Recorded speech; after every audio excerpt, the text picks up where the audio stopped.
Over the last 100 years, human use has significantly altered the natural infrastructure of the Gulf Coast.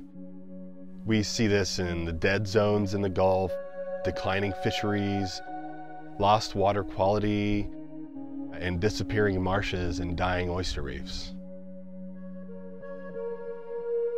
Coastal Alabama, like the rest of the Gulf, has been hit so hard by huge hurricanes, drought, tumbling economy, and most recently the Deepwater Horizon oil spill.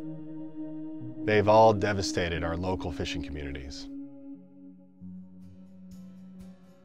Since 2001, the Nature Conservancy and the National Oceanic and Atmospheric Administration have partnered to restore the health of degraded habitats in ways that benefit marine life, local communities, and coastal economies.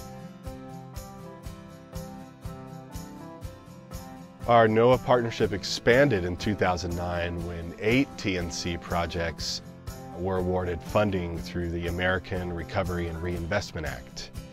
Mobile Bay in Alabama was one of those projects. In total, we built just over 3 acres of oyster reef. That was along 2 miles of shoreline, and we created over 30 acres of habitat for marsh and seagrasses. Since the project has been deployed, we've had significant oyster growth on the reefs. One of the goals of this project was also to create jobs. This project has taken so far about 50,000 man-hours to complete, and we've contributed to the paychecks of over 100 people. During the oil spill, we monitored our shorelines very heavily for several months. And at Coffee Island, we did see some oil. It came in the form of millions of tiny sized tar balls, small chunks of oil. Our project was stalled for about 4 months. We knew that the living shoreline concept was working. So we came up with a plan to build 100 miles of oyster reef and to plant or promote the growth of 1,000 acres of seagrass or marsh habitat.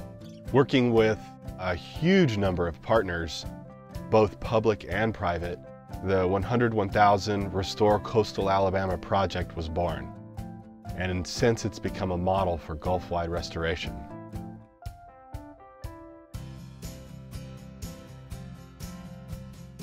We're investing in nature now with projects like 101,000 to help ensure that the generations of fishermen and charter fishermen and seafood industry workers can continue their way of life and actually make their way of life more resilient.